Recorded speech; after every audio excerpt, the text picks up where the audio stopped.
Hey everyone, I'm Austin. This is my review of the JG AK-47 tactical model. Got off airsoftgi.com, recommended by Prodigy of AST Kilo 23. Overall, I think it's a pretty good gun.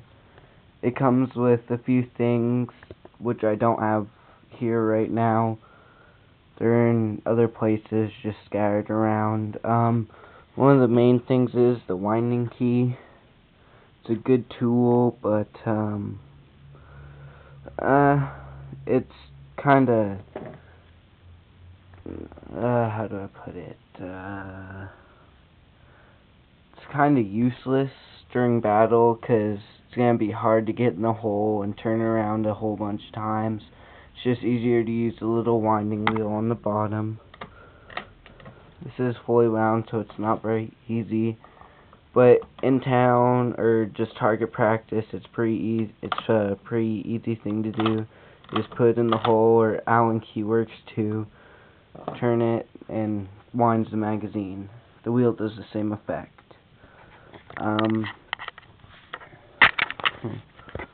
I did take off the flash hider that came with it. I believe it's counterclockwise or clockwise thread. That's what I was told, but I'm not exactly sure. All the front of it, you can take it all off, and there's like a little bar there. If you take the gun apart, you see it.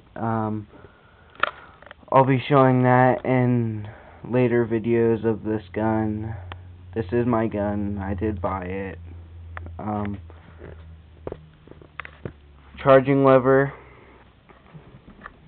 Pull it back. You have your hop up. There should be a little knob in there that I do not have in there. Last time I took the gun apart, I guess I didn't tighten it down good enough and it fell out. Here you also have your adjustable sight. Move the little knob on the side. Move the little knob on the side around. Down or towards the higher numbers, it elevates it for whatever. I find that either 4, if you're sorry, I'm bad at the whole camera thing right now. I find 4 is a good level to put it on, or 0, because it's still down the groove, just kind of clicks in. I guess I'll work my way to the magazine now. When you take it off, if it's fully loaded, BBs come out. Sometimes they get stuck up in there. It doesn't really affect the gun. It's pretty easy. When you get the unjamming rod with it, which I do still have, you just stick that in there, rotate it a couple times if you have to, and it'll pop the BB out.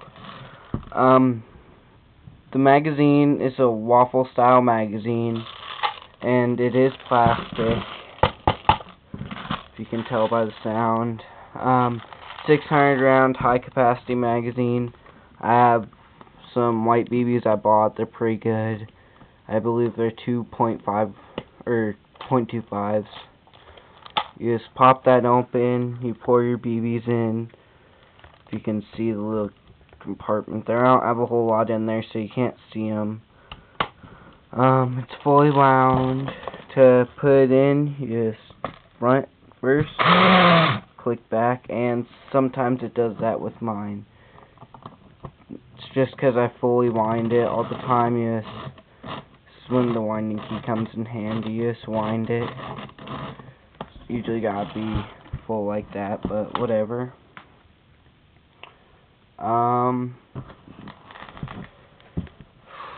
Guess we'll work back to trigger this part of the gun. Back here, handle, trigger guard, trigger, selector switch. Safe is the first one at the very top. Full auto's in the middle, which is kinda weird. It's usually on the bottom. and semis on the bottom. Now, a lot of people complain about this being loose, about the selector switch being loose and wobbling up and down and not clicking in. This little knob right here, if you can see it on the JG right there, you can kind of see the outline of it.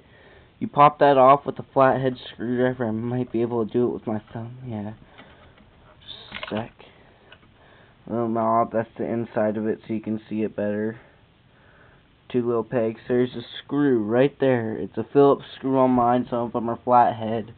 You just tighten that screw, give it half a turn to a full turn. Just see what you like, and it will tighten up and it won't wobble. It'll lock in a lot better. Down to the trigger, it is full metal. Most of this gun is metal except for the stock, or the outer components at least. The stock, the handle is not metal, the magazine is not metal, the rails are not metal. The upper receiver and the trigger guard, the trigger, the selector switch, charging handle. I love that sound. The little knob that really doesn't have any use. It's just there, but it holds on. You can see it. No, you can't see it right there. This is bad lighting for this camera. If you can see it, this little plastic piece my thumb's on right there, it holds that down. If you take off the whole front pieces, just a screw here and a screw here, and it all comes off. And yeah, I know my voice is shaky. I'm semi-sick. It just holds that in. Okay. A lot of people complain about this. There's a little button in the back, takes off the, comes out with a little dummy battery and the little black dust cover. Here is where you take apart the gun. There's a little screw right there. I don't know if you can really see it. You take that out, and then you take this off. On the little button there's a little bar that makes it come back. You take that off, you open up your charging lever, and you take out the hop-up screw, which I don't have anymore, so I don't worry about that. A lot of people say this is the most difficult part, is putting it back together. I beg to differ. I set the dummy battery in there, just like so. And just pop the dust cover up under. You wiggle a little, push down, wiggle side to side, and voila, your button's in. If you just wiggle it side to side when it's most of the way in, it should just pop the rest of the way and should be good. The stock has a really nice feel. It's almost like it's rubberized, but not quite. I really like it. To get to the battery compartment, you just pop off the butt plate, pops down, you have your wires. I have my battery in there, but disconnected right now. You have your wires to connect it. I just shove it in. The wires for it are a tight fit, so when I have them both in there, I kind of gotta squish them in. Just a sec. Yeah, I know, bad camera right now. Okay, to get it back on, you fit till it's flush against it. And I do notice it's bad lighting. And you push up and it should click. Give it a couple tugs. If you want to, wobble it back and forth, and it shouldn't go without some amount of pressure. Things that come with the gun: the winding tool. There's a front side adjustment. A wrench works or not a wrench, but a needle nose pliers work just the same for me. Not too much else to say. It's just a really good gun. I like it.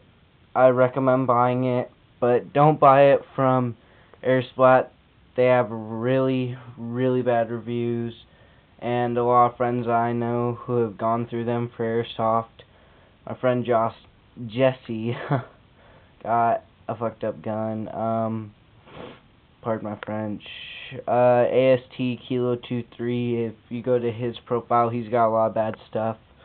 Yes, we are semi-friends. We go to the same school. Well, this is my review. I'm signing off. Yeah, I know that's kind of cheesy, but still. I'm Austin. See you guys later.